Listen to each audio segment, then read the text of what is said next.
नमस्कार दोस्तों, आप देख रहे हैं युग चरण। आइए जानते हैं 8 नवंबर की ताज़ा और बड़ी खबरें। आप इस वीडियो को कहां से देख रहे हैं कमेंट करके बताइए। साथ ही डेली अपडेट के लिए युग चरण चैनल को सब्सक्राइब कर लें। आज की पहली खबर है कि प्रधानमंत्री नरेंद्र मोदी महाराष्ट्र में 10 नवंबर से 14 नवंबर तक करेंगे धुआंधार 11 रैलियां। विधानसभा चुनावों के मद्देनजर 8 से 14 नवंबर राज्य में पार्टी के प्रचार के लिए कई रैलियां करेंगे। बताया जा रहा है कि प्रधानमंत्री मोदी राज्य में 8 से 14 नवंबर के बीच करीब 11 रैलियों को संबोधित करेंगे। महाराष्ट्र भाजपा प्रमुख चंद्रशेखर बावनकुले ने कहा कि पीएम मोदी के 8 नवंबर को धुले और नासिक, 9 नवंबर को अकोला और नांदेड़, 12 नवंबर को चंद्रपुर, चिमूर, सोलापुर व पुणे और 14 नवंबर को संभाजीनगर, नवी मुंबई और मुंबई में चुनावी सभाओं को संबोधित करने की उम्मीद है। इसके अलावा गृह मंत्री अमित शाह भी राज्य में चुनाव से पहले करीब 20 रैलियों को संबोधित करेंगे।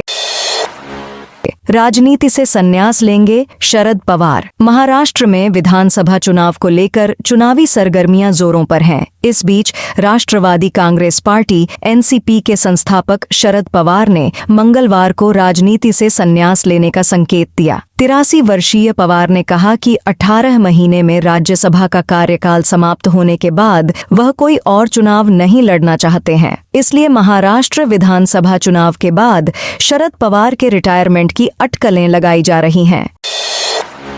महिलाओं को 3,000 रुपये। महाराष्ट्र विधानसभा चुनाव के लिए विपक्षी गठबंधन महाविकास अघाड़ी ने बुधवार को 5 गारंटियों की घोषणा की है। एमवीए की संयुक्त सभा आज शाम मुंबई के बीकेसी में हुई। इस दौरान 5 चुनावी गारंटियों की घोषणा की गई है। महायुति की मुख्यमंत्री लाड़की बहिण योजना के जवाब में कांग्रेस नेता राहुल गांधी ने महालक्ष्मी योजना की घोषणा की है।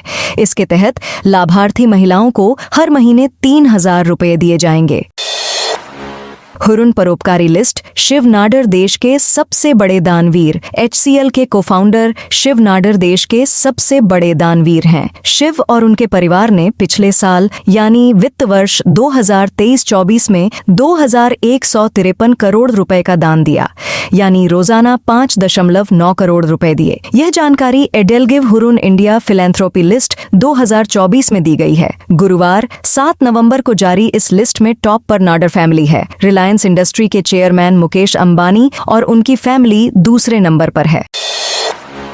शाहरुख खान को जान से मारने की धमकी। सलमान खान के बाद अब शाहरुख खान को जान से मारने की धमकी मिली है। मोबाइल पर धमकी मिलने के बाद शाहरुख की टीम ने शिकायत दर्ज करवाई है। मुंबई पुलिस ने शिकायत मिलते ही मामले की जांच शुरू कर दी है। धमकी मिलने के बाद शाहरुख के घर मन्नत के बाहर सिक्योरिटी बढ़ा दी गई है। ANI की रिपोर्ट के अनुसार अज्ञात के खिलाफ भारतीय दंड संहिता की धारा 308 के तहत मामला दर्ज किया गया है। जिस नंबर से धमकी दी गई है वह छत्तीसगढ़ के फैजान नाम के शख्स के नाम पर रजिस्टर्ड है। नंबर ट्रेस होते ही मुंबई पुलिस रायपुर पहुंच गई है। मामला 5 नवंबर का बताया जा रहा है। जेट एयरवेज के फिर से शुरू होने की संभावना खत्म। जेट एयरवेज अब कभी शुरू नहीं होगी। सुप्रीम कोर्ट ने गुरुवार 7 नवंबर को जेट एयरवेज को लिक्विडेट करने का आदेश दे दिया। लिक्विडेशन का मतलब है किसी कंपनी की परिसंपत्तियों को जब्त करके उन्हें बेचने से मिलने वाली रकम का इस्तेमाल उसके कर्ज और देनदारियों को चुकाने में करना। बीजेपी में 8, कांग्रेस में 5 विधायकों का कटा टिकट। महाराष्ट्र में चुनावी सरगर्मियां जोरों पर हैं। नामांकन दाखिल करने की समय सीमा खत्म होने के साथ ही यह बात सामने आई है कि बीजेपी और कांग्रेस ने सबसे अधिक विधायकों का टिकट काटा है। जहां बीजेपी ने अपने 8 विधायकों के टिकट काटे हैं, तो वहीं कांग्रेस ने 5 विधायकों को फिर से मौका नहीं दिया। ट्रंप बोले, भारत को सच्चा दोस्त मानता हूं। अमेरिका के राष्ट्रपति चुनाव में डोनाल्ड ट्रंप की जीत पर प्रधानमंत्री नरेंद्र मोदी ने उन्हें बधाई दी है। न्यूज एजेंसी ANI ने सूत्रों के हवाले से बताया कि दोनों नेताओं के बीच फोन पर बातचीत हुई। ट्रंप ने कहा कि वे भारत को सच्चा दोस्त मानते हैं। उन्होंने दुनिया में शांति के लिए भारत के साथ मिलकर काम करने की बात कही। जम्मू कश्मीर विधानसभा में 370 पर विधायकों के बीच मारपीट।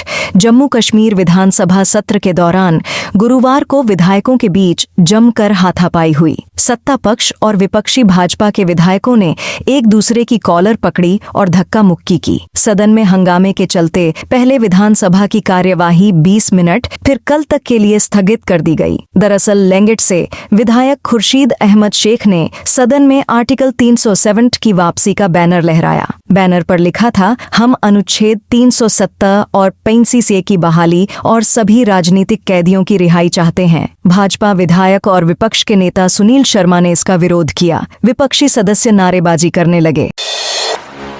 केंद्र ने पराली जलाने पर जुर्माना दोगुना किया। सुप्रीम कोर्ट की सख्ती के बाद केंद्र सरकार ने पराली जलाने वाले किसानों पर जुर्माना दोगुना कर दिया है। पर्यावरण मंत्रालय ने गुरुवार को एक नोटिफिकेशन जारी करके इसकी जानकारी दी। अब 2 एकड़ से कम जमीन पर 5,000 रुपए का जुर्माना लगेगा। 2 से 5 एकड़ तक 10,000 रुपए और 5 एकड़ से ज्यादा जमीन वालों से 30,000 रुपए जुर्माना वसूला जाएगा। उत्तर प्रदेश, पंजाब, हरियाणा, राजस्थान और दिल्ली सरकार इन नियमों को लागू करने के लिए बाध्य होंगी।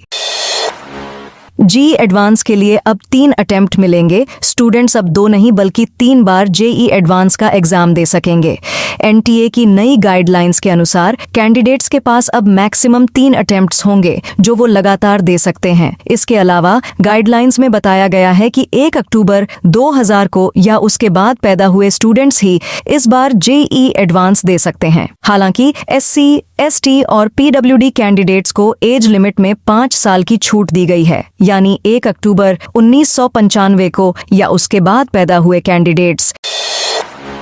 वक्फ जेपीसी चेयरमैन जगदम्बिका पाल कर्नाटक में किसानों से मिले वक्फ संशोधन बिल को लेकर बनाई गई जॉइंट पार्लियामेंट्री कमेटी जेपीसी के अध्यक्ष और भाजपा सांसद जगदम्बिका पाल गुरुवार को कर्नाटक पहुंचे। उन्होंने हुबली और विजयपुरा में वक्फ के खिलाफ प्रदर्शन कर रहे किसानों से मुलाकात की। जगदम्बिका पाल ने कहा, उत्तरी कर्नाटक के किसानों ने एक झापन सौंपा है। उनका कहना है कि वक्फ बोर्ड उनकी जमीन पर दावा कर रहा है।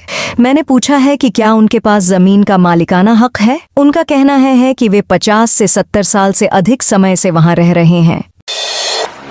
डोनाल्ड ट्रंप के कैबिनेट में भारतवंशी को मिल सकती है अहम भूमिका। अमेरिका में राष्ट्रपति चुनाव में बड़ी जीत हासिल करते हुए रिपब्लिक पार्टी के उम्मीदवार और पूर्व राष्ट्रपति डोनाल्ड ट्रंप ने देश का 47वां राष्ट्रपति बनना सुनिश्चित कर लिया है। ट्रंप की एक बार फिर अमेरिकी राष्ट्रपति के तौर पर व्हाइट हाउस में वापसी होने वाली है। ट्रंप 20 जनवरी 2025 को अमेरिका की राजधानी वॉशिंगटन डीसी में अमेरिकी कैपिटल बिल्डिंग में एक बार फिर राष्ट्रपति पद की शपथ लेंगे। इसके बाद ट्रंप अपने कैबिनेट का भी ऐलान कर सकते हैं। ट्रंप के कैबिनेट में कई नए लेकिन नामी चेहरों को जगह मिल सकती है, जिनमें एक भारतवंशी के होने की भी संभावना है।